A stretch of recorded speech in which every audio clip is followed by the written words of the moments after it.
আরে জামাই মূলার সিজনে আসলা না, মাছ দিয়ে শুরু করি।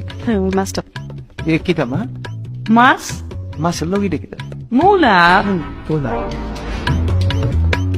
সিজনও তো আসলা না, আসলে তোর মাছ রান্না করা লাগতো না। গুড়া মাছ দেই। গুড়া মাছের লগে কিতা মা? ওমা মূলা। না আরে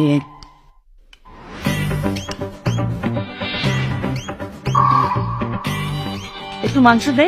দেন দেন মাংস দেন, মাংসই দেন। মূলার সিজনে আইলা না, তাইলে পেটটা কেমনে খাওয়াই। মাংসের লগে দিতে মা? আর গীতা মূলা দেন দেন মুলা দেন। মজা আসছে। সিজনে আইলে জাপানি মূলা দিয়ে মুরগি রান্না। আচ্ছা টেস্ট দেন। শুকনা পড়ে গেছো, শুক্লা হয় একটু ডাইল